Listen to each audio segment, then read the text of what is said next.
প্রশ্নই আসে না। ম্যানেজমেন্ট কমিটি আর হেডমাস্টার নিয়োগ দিতে পারছে না। ক্লিয়ার? একদম পারছে না। এই যে লাস্ট গভর্নমেন্ট তাদের ডিরেক্ট পরীক্ষা নিচ্ছে জেলা প্রশাসন না মিনিস্ট্রি? আমরা নিচ্ছি। এবার আসুন, এই যে just recently past interim government, তারা যাওয়ার আগে তড়িঘড়ি করে 14,500 প্রাইমারি স্কুল শিক্ষককে নিয়োগ দিয়ে গেল। এত তড়িঘড়ি করতে হবে কেন? ঠিক আছে, নিয়োগ দিয়েছে তারা। আমি এসে 14,500 একদম ওভারনাইট তারা করেছে। এটা নিয়ে আমি অনেক কমপ্লেন শুনেছি। কমপ্লেন আমি ইনভেস্টিগেট করেছি, কোথাও কমপ্লেন আছে, কোথাও কমপ্লেন নেই। তারা ডিসিদের দ্বারা ভাইবা নিয়েছে, অনেক কিছু। তো সব কিছু মিলিয়ে ঝিলিয়ে পরে আমি সিদ্ধান্ত নিলাম যে ঠিক আছে, এই 14,500কে আমরা নিয়ে নেব। বাট তাদের 2 years প্রভিশনাল পিরিয়ড। করাপশনের অভিযোগ থাকার পরও এই যে জিনিসটা আপনি বলছেন, এটাকে তো 100% আপনি পারছেন না। লাস্ট প্রিভিয়াস গভর্নমেন্ট মানে ফেসিস গভর্নমেন্টের সময় 100%, বাট ইন্টারিম গভর্নমেন্টে তো আপনি 100% প্রুভ করতে পারছেন না যে এটাতে 100% corruption. There is a certain areas, আমাদের গ্রে এরিয়া রয়েছে। তো এখন আপনি যখন মন্ত্রণালয়ে বুঝবেন, সব কিছু তো কনসিডারেশন নিতে হবে। তো এই তড়িঘড়ি করে নেয়ার উদ্দেশ্য কি ছিল? সেটাই তো আমার আপনারা প্রশ্ন বের করেছেন? হ্যাঁ, সেটাই তো আমার প্রশ্ন। কি প্রয়োজন ছিল তাদেরকে তড়িঘড়ি করে? তারা জানে তাদের ডেডলাইন কবে, তারা জানে নেক্সট গভর্নমেন্ট আসবে। তা নেক্সট গভর্নমেন্ট এসে তারা রেখে দিত নেক্সট গভর্নমেন্টের জন্য, তারা রাখেনি এবং ভাইবাটাও তড়িঘড়ি করে করেছে। তো এখন আমাদের শিক্ষকের শর্টেজ রয়েছে।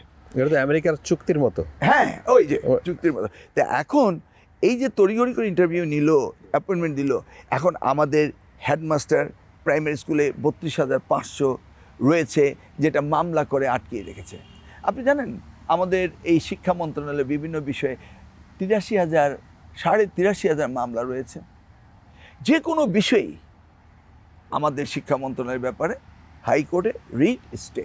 83,000 32,500 হেডমাস্টার গত 5 বছর ধরে পোস্টিং হচ্ছে না। গ্রামে গিয়ে দেখুন স্কুলে হেডমাস্টার নেই।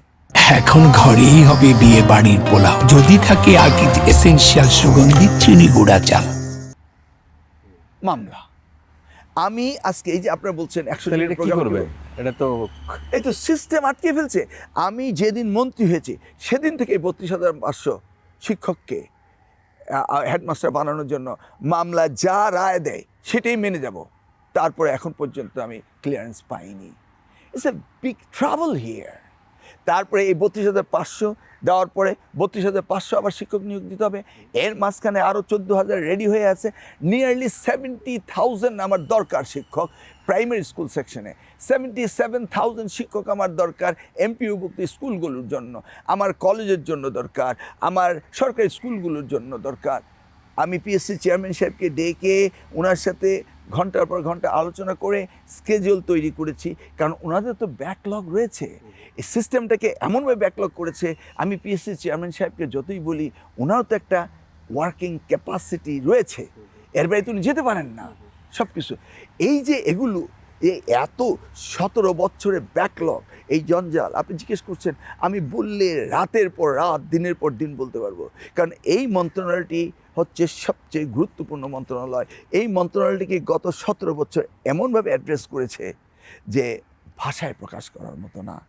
তারপরে প্রাইমারি স্কুল শিক্ষক নিয়োগ দিতে হবে, হাই স্কুলের শিক্ষক নিয়োগ দিতে হবে, এমপিভুক্ত স্কুলের শিক্ষক নিয়োগ দিতে হবে, কলেজের শিক্ষক নিয়োগ দিতে হবে। ইউ সি নাও, যান গ্রামে 6টি শিক্ষকের জায়গায় 3টি শিক্ষক আছে, তার মধ্যে একটি মেয়ে ম্যাটারনিটি লিভে চলে গিয়েছে। শিক্ষক নেব, হাইকোর্টে মামলা স্টে অর্ডার হয়ে আছে। আমি তো বললাম ডে 1 থেকে আমি 32,500 শিক্ষককে বলেছি হাইকোর্ট এলপি ডিভিশনে যেই রায় দেয় সেটাই মেনে নেব, আই উইল নট কন্টেস্ট। তারপর তো আমি পাচ্ছি না। আইনমন্ত্রী আমি তো বিচারালয় নিয়ে কোনো আলোচনা করতে পারি না। কিন্তু একজন লোক যদি বিচারালয়ে গিয়ে বিচার দাবি করে, তারা তখন সেইটাকে সেই দৃষ্টিতে দেখে। এই দেখতে দেখতে দেখতে এই পাহাড় সম পরিমাণ মামলার জট বেঁধে আছে। মামলার জট না খুলে তো আপনি পারবেন না।